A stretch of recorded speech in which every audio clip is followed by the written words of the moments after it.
За сайн байцгаана уу? 48-аас 48 түүх цуврал бичлэгийн шинэ дугаар эхлэхэд бэлэн болсон байна. За энэ удаагийн дугаараар Мохаммед Салах багийн ахлагчтай Египтийн шишөөгийн энэ жилийн дэлхийн аваргын мэдээллүүд болон Египтийн хөлбөмбөгийн түүхэнд бас одоо маш алдартай Египтийн гэлтгүй Африкийн хөлбөмбөгийн түүхэнд маш алдартай нэгэн дерби тоглолтын талаар мэдээлэл одоо түүхийг яаж өгөхөөр бэлдсэн байна. Сайн байна уу? Пипэкээс ирж байна. Таны нэг захиалга хүрээлтээр ирлээ. Та гэртээ байна уу? Би жоохон ороодохоор байна. PP box үлдээч хөө. Захиалсан байгаа авахч завгүй яваад байна уу? PP box. Таны шинэ 24 хаяг. За мэдээж 48-аас 48 түүхийн цуврал бичлэг маань ивент тэгчид болон одоо та бүхэн буюу үзэгчид маань байхгүй болвол явахгүй. За тэгээд Asahi Super-Drashare аргийн Manchester City-тэй албан ёсоор хамтарч гаргасан мерчтэй худалдаа 5 саяг дуустал weekend болгоно буюу 5-аас бүтэн сайны хооронд дараах 5 дэлгүүрт 12-оос 8 цагийн хооронд явагдаж байгаа юм байна. За тэгээд Asahi Super-Drashare аргийг худалдан авсан баримтаа promo stand дээр байгаа ажилтнанд үзүүлээд дэлгэцээр гарч байгаа мерчүүдийг авах боломжтой. За жишээ нь 12 шиггийг авах юм бол одоо фэнүүдийн оролт авах нь байна. 18 шиггийг авах юм бол подолк авах гэх мэт юм боломжтой юм байна. За тэгээд дахиад хэлье. Уг мерчтэй худалдаад 5 сарыг дуустал 5-аас бүтэн сайны хооронд дараах 5 дэлгүүрт өдөр 12-оос оройн 8 цагийн хооронд явагдаж байна. 48-аас 48 түүх цуврал бичлэгийн ерөнхий мэдтгэгч Pickback. Та бүхэн Монгол орон даяар байрсан 200 шиг PP box-оор хот дотор болон орон нутгийн хүргэлтэд шийдэх боломжтой. Мөн гэртээ байхгүй үед хүргэлт ирэх эсвэл хүнд ямар нэгэн зүйл илгээх гэсэн боловч тэр хүн нь хэлсэн хаягнда байхгүй үед бүр эсвэл гэрийн хаягаа зааж өгөхгүйгээр хүргэлтээ авмаар байгаа үед PP box-ыг ашиглан найдвартай эзүүсээ хадгалуулж болно. Мөн хоол, фрешмс, хоолны бэлтгэц, мах бөөнд зэрэг ангиллуудын бүтээгдэхүүнүүдийг нэг доороос өргөн сонголтоогоор ханаас ч хүссэн газраа энгийн болон шуурхай хүргэлтээр сонгон захиалан авах боломжтой хүргэлтийн хамгийн том дэд бүтцтэй Fresh Pack платформ.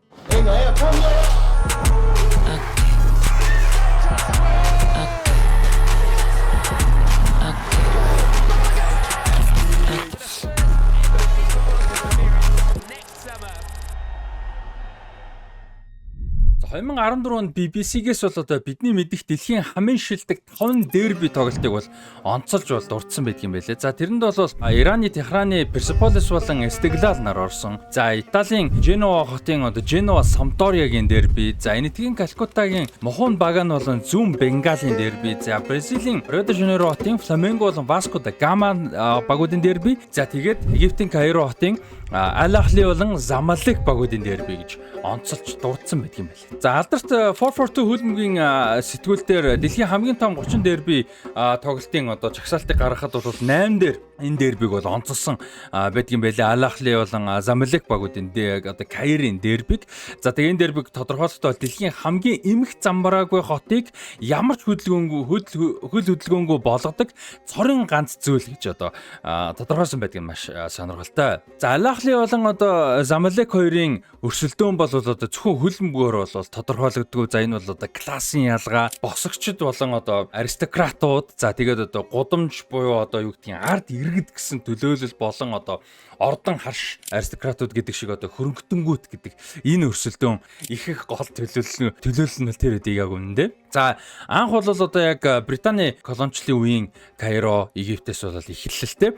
Al Ahly клуб бол одоо яг ард иргэдийн клуб гэж хэлж болно. The Red Devils, African Club of the Century, The Red Castle, Club of Patriotism гэх мэт ийм одоо хочууттай улаанч төгрүүд гэх мэт ийм одоо ард нийтийн ард иргэдийн клуб гэдэг ийм тодорхойлолттой 1907 онд бол анх байгуулагдаж байсан. За тэр үеийн бол одоо Британий колоничлыг бол одоо эсэргүүцэж байсан үнцрэг үзэлтэй оюутан залуус бол одоо Египт залуус бол одоо энэ клубыг дэмжиж энэ клубыг одоо дэмжингээ цуглах юм боломж гардаг байсан байна. За Al Ahly гэдэг нь өөрөө бол одоо The National гэсэн утгатай одоо яг үндэсний монголоор бол яг нэг гоё эвтэйхэн орчуулагдах юм. Гэхдээ үндэсний гэдэг юм тодорхойлол гэж хэлж болно. За анхнаасаа л Al Ahly-г дэмжинэ гэдэг нь өөрөө Египтийн үндэс одоо үндсийг дэмжих те ёс заншлыг дэмжих, түүхийг дэмжих, тусгаар тогтнолыг дэмжих гэсэн ийм ойлголтыг бол бичигдээгүй хууль маягийн байсан тийм ойлголт бас байсан баг. За тэгээ явсаар бол сүүлдээ одоо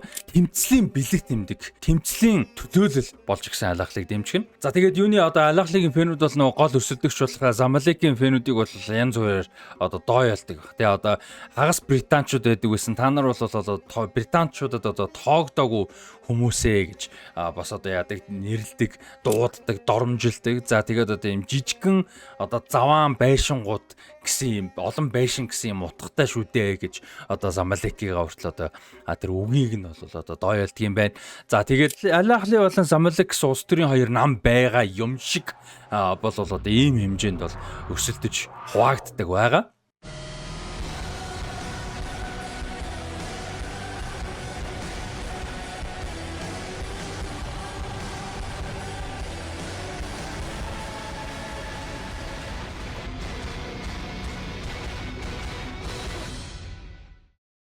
За одоо энгийн алахлыгийн фэм бол одоо гэртээ амьдардаг нэг унтлахны өрөөтэй их нэртэйгээ за хадмууттайгаа за тэгээд одоо 4-5 хүүхдтэйгээ ажилдаг. За тэгээ баг цайлантай, маш баг цайлантай тэгээ амьдрал нь хэцүү ийм хүн бол одоо алахлыгийн энгийн фэн байдаг. Тэгээд одоо энэ амьдралын бол одоо хүүхдүүд гэр бүлтэйгээ өнгөрүүлэх цагаас гадна зүгээр ганц гайгүй гоё юм нь бол тавтад одоо цэнгэлтэх рүүгээ очиод алахлыгаа үзэж дэмжих одоо 2 цаг нь бол энэ амьдралын хамгийн одоо гой зүйл нь бас байдгаа гэж бол фэн клубын одоо ерөнхий зохион байгуулагч гэх юм да тий алахлыгийн тайлбарсан байлаа. За ийм ч учраас бол алахлыгийн одоо клубын хувьд, тоглогчдын хувьд, менежментийн багийн хувьд бол тоглолт болгонд хожих нь маш ач холбогдолтой. Тэдний тоглолтыг одоо үзэхээр ирсэн хүн болгонд бол энэ 2 цаг бол маш чухал байдаг. Ажил амьдрал одоо хүнд амьдралыг одоо хөнгөвчлөх, уур амьсгалыг нэмэх тийм ээ хэдхэн цагч болтгой хугацаанд одоо аз жаргалтай байхад бол маш том ач холбогдолтой байдаг учраас бол тоглолт болгон хожих чухлаа гэж бол одоо фэн клубын зохион байгуулагчдын нэг нь бол онцолсон байлээ.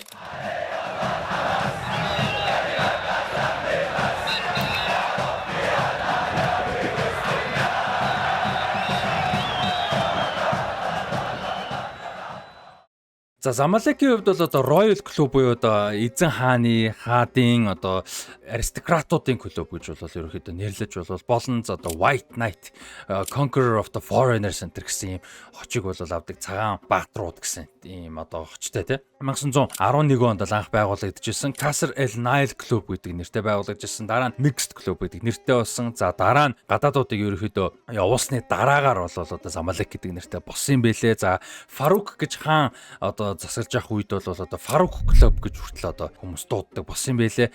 За тэгээд ер нь бол Ахлы клуб бол одоо Каирын годомж иргэнгийн ард иргэдийг төлөөлдөг бол Замалек бол одоо хөрөнгө мөнгө те дээгүүр левлийнхныг бол төлөөлдөг. Ийм бол бас ойлголттой байдаг. За тэгээ явцдаа бол энэ дерби бол одоо иргэдийн бараг нэг юм нэг утгаараа иргэдийн дайн шиг, иргэний дайн шиг, иргэдийн дайн шиг болол босон. Замалекийн хувьд бол цагаан хувцас өмсдөг. За тэгээд энэ гадаадуудын гадныхны клуб гэдэг юм төлөөлөл ойлголт бол байдаг. Ялангуяа британчуудын тийм ээ. Тэгээд одоо энэ хаан Farouk гэж нөхрийг бол одоо ард иргэд бол үзэн яддаг байсан. Тэгээд Farouk-ийн клуб гэдэг төлөөллөөр бас алдартай. За тэгээ энэ багийн эхний үеийн дэмжигчд бол одоо нөгөө британ хүмүүс, за тэгээ тэдний талынхан янз бүрийн зохиолч, одоо яруу найрагч гэх мэт иймэрхүү зарим нэг одоо тусгаар тогтнол Египтийн одоо яг үнцэрхэг үзэлтэй нэг тийм тухгүй нөхдүүд бас энэ багийн талд бол ордог байсан маа. Мэдээж бүх яруу найрагч ч юм уу бүх одоо уран бүтээлчд бас байгаагүй нь ойлгомжтой гэхдээ тодорхой хэмжээнд байсан гэж.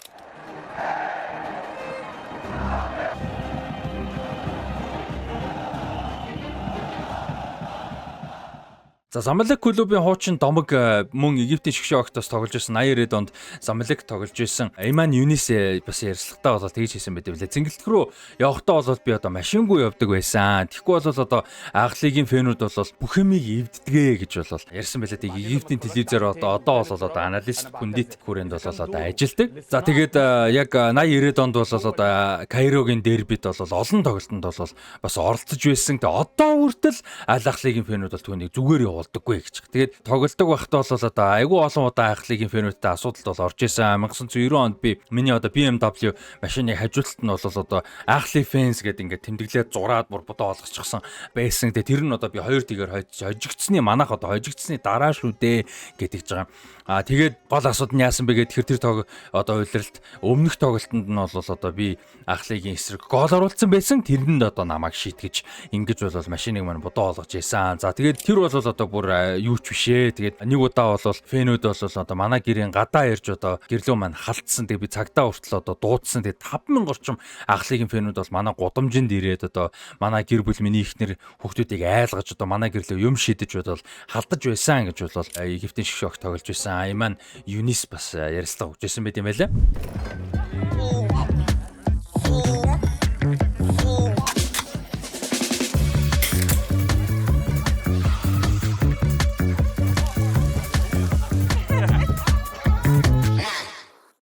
Энэ хоёр багийн тоглолт бол Кайрын олон улсын цэнгэлтэд бол явагддаг. За энэ хоёр баг тоглолтыг дээрээс нь Египтийн шгшөг бол тогтмол тоглолтуудаа хийдэг одоо галт цэнгэлдэг гэж үзэртэл нэрлэдэг юм байна лээ. За тэгээ 70,000 гаруй одоо үзэгчид бол цугладаг. За цагаан улаанаараа бол хуваагддаг. За тэгээд нөгөө нэг галт бамбрууд, флэрнүүдээ одоо хасаадаг одоо нэг нь цагаан нэг нөгөөх нь улааныг. За тэгээд дээрээс мэдээж бөмбөр тоглоно. За энэ тоглолт болж байгаа үед бол Кайр хот тэр жирээ сонсогддог ойр орчим нь бол одоо улаан цагаанаар гэрэлтгэ гэдэг ч байна. За тэгээ олон 10 жил бол Египтийн одоо энэ хотын болон энэ дүүргийн засаг захиргаанаас бол энэ үзэгчдийн тоог бол бас хязгаарлагддаг байсан. Тэгээ заримдаа бол одоо энэ юуны цэргийн цагдаагийнхан бол одоо энэ цэнгэлтгийг тойрох те тоглолтын үеэр тойрох замыг олон цагаар хаах гэдэг ч юм уу. За заримдаа тоглолтын эхлэх цагийг одоо өөрчлөлт гэхдээ аюулгүй байдлын зорилгоор өөрчлөх ийм нөхцлүүд хүртэл одоо гардаг байсан гэдэг ч. За тэгээд Замалекийн нэгэн цагийн хамгийн шилдэг тоглогчдын нэг нь одоо Шикабала очтой Махмуд Резек бол ярилцлага өгөхдөө би одоо Кайро цэнгэлтэд очихдоо бол одоо захиргааныхан засгийнхаа за тэгээд энэ аюулгүй байдлын цагдаа сэргийлийнхэн бол одоо ерөөсөө боломж үүсэхгүй байхын төлөө ажиллаж байгаа нь бол мэдэгддэг. Тэгээд цэнгэлт рүү явах зам бол одоо ингээд юутай юм Riot Police гэдэг чинь юм бамбатай юм цагдаа нараар дүүрэн те одоо тэгээ энгийн хувцас өмссөн одоо фэнүүдийн дундуур орж нуугдж байгаа юм цагдаа нараар дүүрэн тэгээ фэнүүдийг одоо тэнчэнээс рандомор бол одоо барьж аваад тэнчээ шалгаж исэн тэ хувцсуунарыг шалгадаг одоо аюулгүй байдлыг шалгадаг ийм процесс бол овж исэн. Тэгээ цэргийн онц байдал зарлцсан байгаа юм шиг тэ нэг хэсэгэн газар онц байдал зарлцсан байгаа юм шиг юм бол байсан гэж Замалекийн тоглогч бол ярьсан байлаа. За тэгээд их сонирхолтой түүх байдаг нь 2001 онд Шотландын шүүгч Кенни Кларкийг одоо энэ дербигийн шүүгчээр бол одоо дуудаж ажилуулж исэн байдаг юм байлээ. Тэгээд заримдаа бол одоо гадаад шүүгч за тэгээд заримдаа Европ шүүгчдийг бол одоо дууддаг байсан юм байна. Тэгээд зарим нь бол бас татгалздаг байсан. Тэгээ Египт шүүгчдүүд бол итгэдэггүй одоо хуваагддаг аюулгүй байдалд занал хийдэг айлал багийн фэнүүд нь те ийм нөхцөлөд л бас одоо гардаг байсан юм байлээ. За тэгээ Кенни Кларк бол түүний юуны шүүгчийн бүрэлдэхүүн бол одоо энгийн хувцастай нууцаар те Кайрт бол одоо аялж ирж буусан бидэг уг нь тэгсэн чи одоо айл эдийн фэнүүд нь бол олоод мэдчихсэн. За тэгээд айлахлид одоо туслах гэж ирлээ гээл дайраал те зарим нь одоо Замалекийн талд ороорой гэж орилж хашгирч ирсэн гэж одоо айл эдийн анзаарч одоо яаж ч анзаарсан те. За тэгээд Кенни Кларк бол түүний шүүгчдийн бүрэлдэхүүнд юуны Египтийн хөлбөмбөгийн холбоо болон Египтийн лигээс гаргаж өгсөн би хамгаалагч бол хэлэхдээ нударгаараа хүн алхад бол гайхааргүй хүнд нөхөр байсан гэж бол одоо хэлжсэн байт юм бэлээ. Тэгээд тэр би хамгаалагч нь бол одоо энэ Египтэд ажиллаад одоо буцах хугацаанд бол тэр чигтээ хамт бол дагаж явсан юм байлээ. За тэгээд Кенни Кларкийг стадион тоглолтоос 90 минутын өмнө очиод бол 70,000 айл эдийн цуглчихсан маш одоо юм тухгүй гэх юм уу эвгүй юм чимээгүй бол байсан гэж. Тэгээд Кенни Кларкт бол тэр нь айгу амар болоо санагдчихсэн гэж тэгж байгаа. За тэгээд тоглолтын төгсөлд бол одоо шил, чулуу, эд зүйлс бол талбар руу янз бүрийн юм өстой гартаа байгаа олцсон бүх юма шидэж гисэн гэж байгаа. Тэгээд Кенни Кларк хажуугийн шүүгчдээ бол хэлэхдээ туслах шүүгчдээ хэлэхдээ за офсайд бол одоо буруу өргөсөн ч яах вэ? Толгоороо чулуу шидүүлжгүйгэн шиг дуусгая гэж хэлжсэн гэж. Тэгээд одоо тоглолтын туршид бол одоо булангийн тугрууч одоо энэ шүүгчд бол бүр ойртохгүйгээр дуусгасан гэдэг жаа. За тэгээд тэр тоглолтыг бол Замалек Алахлыг 2-1 харьцаатай хожиж өндөрсөн гэдэг чинь. بهدفين والهدفين بإمضاء حازم إمام. الدقيقة 9 أعزائي المشاهدين من أحداث الشوط الثاني حازم إمام يسجل الهدف الثاني. За Al-Ahly-гийн фэнүүдийг бол одоо Ultras Ahlawi гэж нэрлэдэг, бол Zamalek-ийн фэнүүдийг White Knights гэж бол одоо нэрлэдэг. За тэгээд ер нь бол дэлхийн хөлбөмбөгт одоо алдартай, сайн ч бай, муу ч бай, олон талаараа алдартай юм одоо ультра группүүдийн группүүд бол болсон байгаа энэ хоёр. За тэгээд 2011 оны Египтийн хувьсгалын үеэр бол нөхдүүд цагдаа нартай нэлээд тулдаж одоо асуудалд бас оролцсон. Эрхчлөөний одоо энэ юуны хувьсгалын үеэр бол нэлээд одоо бас засаг захиргааны эсрэг цагдаа нарын эсрэг бол ялангуяа Al-Ahly-гийн одоо энэ Ultras Ahlawi гэж юунууд бол группийн бол үздэгсэн. За тэгээд энэ эсэргүүцэл үзүүлж байгаа жагсагчдыг бол одоо цагдаа нараас хамгаалж хүртэл одоо зохион байгуулалттай бас оролцож бол байсан байгаа. За тэгээд Tahrir гэж одоо энэ Кайрын том талбай дээр одоо гол энэ хувьсгалын үеэр одоо жагсаалт цуглаанууд бол болжсэн манай Сүхбаатарын талбай гэдэг шиг. Тэгээд энд бол одоо зохион байгуулалттайгаар бас одоо эсэргүүцлийг бас үзүүлж исэн байгаамаа. За тэгээд одоо олон жилийн зингэлтэд тулалдсан нөхдүүд бол өстой жинхэнэ нөгөө нэг энэ хувьсгалын үеэр бол одоо бэлэн нөхцөл байдалтэйсэн гараад болол. За тэгээд энэ цаг үед бол 11 оны Египтийн хувьсгалын үеэр за тэгээд ер нь 11-2 онд болсон энэ Арабын хавар гэж нэрлэдэг тийм ээ. Хойд Африк болон ойрт орнуудын Арабын одоо маш олон улсуудад бол одоо энэ хувьсгал болсон маш олон одоо улс төрийн энэ дарангуулагчид бол одоо унсан байдаг тэр үед. За тэр үед бол одоо Түнисийн захирагч Зене Эл Бенали, за тэгээд Ливийн Монголоор Ливийн Муаммар Гаддафи, Египтийн Хосни Мубарак, Йеменийн Али Абдуллах Салах гэх мэт одоо олон хүн бол нөхдүүд олон жилийн дарангуулагчид ч ихэнхэндээ дарангуулагчид бол унсан байдаг. За тэгээд энэ үеийн эхлэлээр бол одоо 2011 оны 1 сарын 25-наас эхэлсэн Египтийн хувьсгал бол 2 сарын 11 хүртэл одоо үргэлжилсэн том юм бослого бол болсон байдаг. Тэгээд хамгийн гол нь бол одоо Хосни Мубаракийн 30 жил үргэлжилсэн дэглэмийг одоо унгаах зорилгоор бол ардууд бол жагссан тэр үед бол. Тэгээд олон сая хүн Каир хотын Tahrir талбайд бол жагсаж цагдаагийн болон одоо Мубаракийн дэмжигчдтэй бол одоо мөргөлдөө үүсч 846 хүн нас орж 6000 гаруй хүн бол одоо гэмтэж бичижсэн тохиолдол болж исэн. Тэгээд энэ тоонч бас баталгаатай гэж хэлэхэд хэцүү юм байл. Ер нь бол одоо багаар бодсон одоо conservative гэж үздсэн тоо гэж бол үздэм байлээ. За тэр дунд 2011 оны 2 сарын 2-нд бол одоо Battle of the Camel гэж одоо томоохон мөргөлдөөн хүртэл одоо болж исэн удаатай байдаг. Oh my God.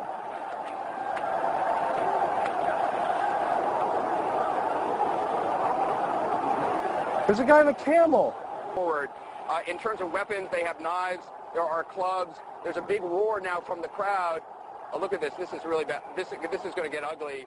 За тэгээд тэр дунд бол одоо хамгийн сайн зохион байгуулалттай хурдан цуглардаг өмнө нь цагдаагийнхаа баян мөргөлдөөн үүсгэдэг байсны одоо нэмэр болсон гэх юм уу да. Тэгээд тэрнээс үүдээд бол энэ хэд бол одоо anti police force болж тэ цагдаа нарын хэсэг одоо групп болж бол ажиллахан цаашийн одоо үүрэг гүйцэтгэж ирсэн байгаа энэ үед. За Al-Ahly-тэй холбоотой хөлбөмбөгтэй холбоотой бас одоо маш харамсалтай нэг зүйл байдаг нь 2012 оны 2 сарын 1-нд Al-Masry багийн талбай дээр Al-Ahly баг очиж тоглосон Port Said зингэлтгэд. За тэгээд энэ тоглолтод бол Al-Masry клуб 3-1-ээр хожсны дараагаар бол хэдэн мянган үзэгчид бол талбай руу дайран орж бол одоо Al-Ahly-гийн фанатууд руу дайрч гисэн. За тэгээд олон фанатуудын чи гутгалуулсан, зохиулсан, хаалттай гарцнаас болж одоо шахацалтаанд орж нас орсон байна. За энэ одоо харамсалтай үйл явдалд бол 74 хүн нас орж 500 гаруй хүн шархсан гэдэг юм байлээ. За тэгээд энэ үйл явдлыг бол ESPN-ийн сувгийн томч Brent Layton хэлэхдээ бол улс төрийн явуулгатай гэж бол одоо таамагласан бас байдаг. За тэгээд энэ үйл явдал нь бол одоо Battle of the Camel гэж түрүүний дурдсан 2011 оны 2 сарын 2-ны мөргөлдөөнд бослогоос бол одоо яг 1 жилийн дараа 1 жилийн ойн дээр бол босон байдаг. За тэгээд тэрнээс гадна цэглэг хүрээлэнгийн гадаа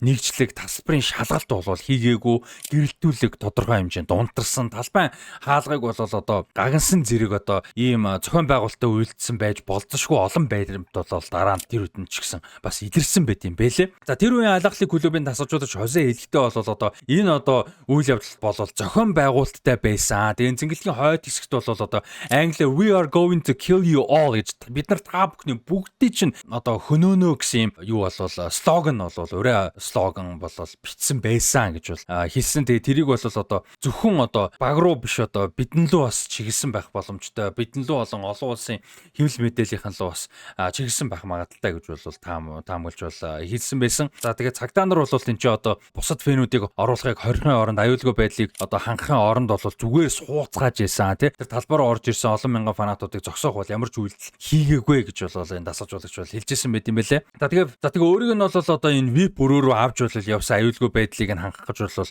хувцас солих өрөө рүү бол одоо ууг нь өөрөө очих гэж үтсэн. Тэгээд өөрийг нь бол очиулаагүй. За тэгээд өөрийнх нь хэлснээр дасгалжуулагчийн хэлснээр бол алахлыг хувцас солих өрөөнд 4 хүн одоо амь алдсан гэж бол хэлсэн байлээ. Тэр бол амарн болж исэн. Тэгээд нийт 73 хүнийг бол цагдаа нар баривчлаа. 47 хүнийг нь бол шүүхээр буруутай гэж үзсэн. 11 хүнд цаазаар авах яал, 10 хүнд бол 15 жилийн яал, 9 хүнд 10 жилийн яал, 16 хүнд 5 жилийн яал, 1 хүнд 1 жилийн яалыг бол оноож ирсэн байт юм байлээ. За тэгээ энэ докторгүй байдал бол Каир, Александри болон Суэз хотуудад бол одоо үргэлжилсэн. За тэгээд энэ нөхцөл байдал болон одоо 2013 оны төрийн эргэлт бас болсон. За энэ гэх мэт ийм үйл явдлуудтай холбоотойгоор бол 2012-оос 13 оны Египтийн цом болон Египтийн Премьер Лиг бол зогссон. За тэгээд үргэлжлүүлээд Египтийн лигийг бараг 2 жил бүтэн бол зогсоосон байдаг. Үзэгчдийг одоо олон жил стадионд бол одоо оруулахааргүй болсон. 2018 он хүртэл бол одоо бараг бүтэн бантай байсан. За тэрнээс хойш одоо хүртэл бол айгүй цөөхөн фанатуудыг энэ цэнгэлтгүүдэд бол оруулдаг байгаа юм бэлээ, оруулж байгаа юм бэлээ. За тэгээ энэ хоёрын өрсөлдөөн бол одоо маш олон зүйлээр бол яригддаг. Саяны ярьсантай улс төр нийгмийн нөхцөл, классын ялгаа гэдэг ч юм уу. За алахлын хувьд бол Египтийн дээдлэг 45 удаа төрүүлсэн байдаг бол Замалек 15 удаа төрүүлсэн байдаг. Египтийн цомд алахлыг 39 төрүүлсэн. Дээд рекордыг эзэмшдэг бол Замалек 29 удаа төрүүлсэн байдаг. За тэгээ Африкийн аваргуудын лигт 12 удаа алахлыг төрүүлсэн. Дээд рекордыг бас эзэмшдэг бол Замалек 5 удаа төрүүлсэн байдаг. За ингээд харах юм бол мэдээж алахлын бол одоо хол тасархаа илүү юм шиг боловч бол Замалекийн фэнүүд бол мэдээж одоо зөвхөн тоогоор үнэлэхгүй гэж бол одоо бас маргадаг. Тэгээд Африкийн хөлбөмбөгийн түүхэнд бол алахлын бол хамгийн амжилттай клубүүдийн нэг. За тэгээд дэлхийн хөлбөмбөгт хамгийн олон цомтой клубүүдийн нэг гэж бол алахлыг явдаг. Тэвдээ бол 100-ны шилдэг клуб гэж явдаг бол Замалекийг ТV-ийн хүрээнд бол Африкийн ТV-ийн хамгийн шилдэг одоо клубүүдийн нэг гэж бол дурддаг. Гэхдээ юуг бол Club of the Century 100-ны шилдэг клуб гэж алахлыг бол нээрлэдэг. За ингээд нэг юм дуусшгүй дерби бол одоо байдаг. Алахлын болон Замалек гэж клубүүдийн тэгээд үүний одоо талаар илүү дэлгэрэнгүй мэдээлэл уншихыг хүсвэл бас одоо description хэсэг дээр байгаа линкүүдээс уншиж танилцаж болно шүү. За тэгээд үргэлжлүүлээд Египтийн шишүүгийн жилийн аваргаар ямар хэсэгт орсон байна, ямар нөхцөлд орж байгаа FIFA-гийн ранкингийн түүх ямар бүрэлдэхүүнтэй байна гэх мэт мэдээллүүдээр үргэлжлүүлцгээе.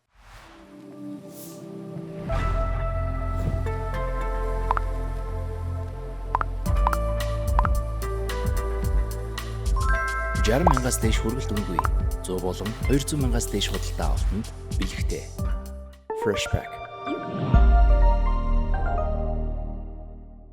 За 48 улс 48 түүх цуврал бичлэгийн албан ёсны ивент тэтгэгчид Pickpack, Freshpack болон Asahi Superdry ажиллаж байна.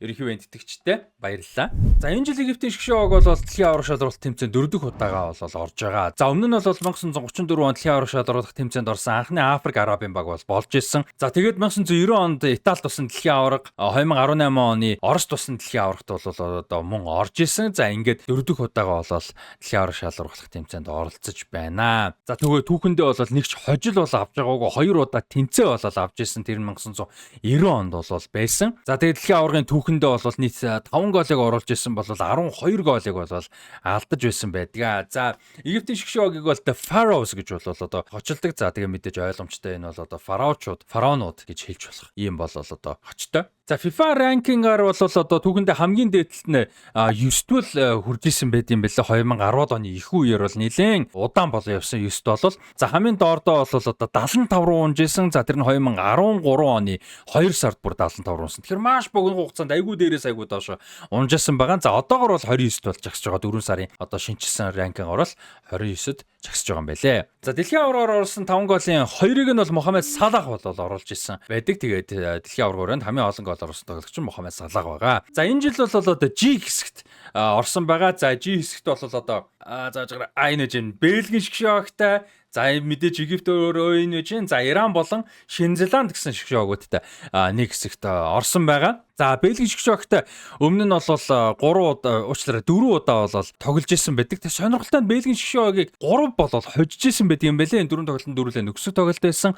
3 удаа хожсон, 1 удаа хожигж байсан байдаг. 99 он болон 2005 онуудад хожоод 18 он тогсон тоглолтод Бельг 3 дэгээр хожиж исэн бол 2022 онд хийсэн тоглолтод Бельгийг 2-1 хацаатай болгож авч исэн байлээ. За Ираны шгшөөгтэй түүгэнд 2 удаа тоглож исэн, нэг хожиж, нэг хожигдож байсан байдаг. За LG Cup гэж одоо 4 улс хоорондоо тоглож байсан 2000 онд болж исэн тэмцээнд бол тоглож хоорондоо 1-1-ээр тэнцсэн. Гэхдээ одоо нэмэлт цаг дээр биш одоо пенальтаар бол хожиж исэн байт юм байлээ. Тэгэхээр үндсэн цагаар тэнцсэн гэж тооцож болно. За нөгөөх нь Иран Cup тэмцээнд бол 1975 онд хоорондоо тоглоход Ираны шгшөөг Египтийг 2-1 харьцаатай болгож авч исэн билээ. За сонирхолтой Шинзландын шгшөө багтай 3 удаа бас тоглоод тэмцсэн байлээ. За FIFA Series-ийн хүрээнд бол 2024 оны 3 сарын 22-нд хоорондоо тоглоод Египтийн шгшөөг 1-1 харьцаатай болгож авч байсан бол сонирхолтой 1999 оны 7 сарын 10 болон 15-ны өдрүүдэд нөхцөл тоглох хоорондоо хийжсэн байт юм байлээ. Эхний тоглолтод 1-1 харьцаатай тэнцэжсэн бол дараа нь боёо 7 сарын 15-нд Египтийн шгшөөг Шинзландыг 1-1 харьцаатай хожиж байсан юм байлээ. За ингээд нэг юм сонирхолтой түүхтэй багуудтай нэг хэсэгт бол Орсон маань дасгалжуулагчийн хувьд Тусам Хасан бол одоо ажиллаж байгаа. Шгшөөгийн хувьд бол одоо товтлооны тоглогчид л одоо хүмүүс их сайн мэдэндээ Махмуд Трезеге, Омар Мармуш болон мэдээж Мохаммед Салах байгаа. За тэгээ Мохаммед Салахын хувьд бол одоо шгшөөгтэй тоглож байсан үедээ 2 удаа Афкон буюу Африк ТV-ийн авраг шалруулах тэмцээн гэж хэлж болтой үндэсний цом гэж нэрлэдэг тэмцээнд бол 2 удаа финалж исэн боловч одоо нэг ч том өргөж байгаагүй. Дэлхийн аврагт бол одоо 18 онд орсон боловч хэсгээс гараагүй. Тэгэхээр энэ шгшөө багийн хувьд за ялангуяа Мохаммед Салахын хувьд бол хэсгээс гарах нь гол зорилго байгаа. За энэ жилийн дэлхийн авраг 48 улстай болж байгаа, 12 хэсэгтэй болж байгаа. 12 хэсгийн 3-аар одоо жагссан 12 багийн эхний 8 хэсгээс гарах боломжтой. Тэгэхээр Египтийн хувьд бол одоо Иран, Шинзландтай сайн тоглоод нэг л хожил авцсан байхад за тэгээ нэг хожил аваад дор хэж 3 оноотой голын зөрүү сайн байхад буюу одоо магадгүй за бэлэгт хожигдлоо гэж бодоход олон голоор хожигдохгүй.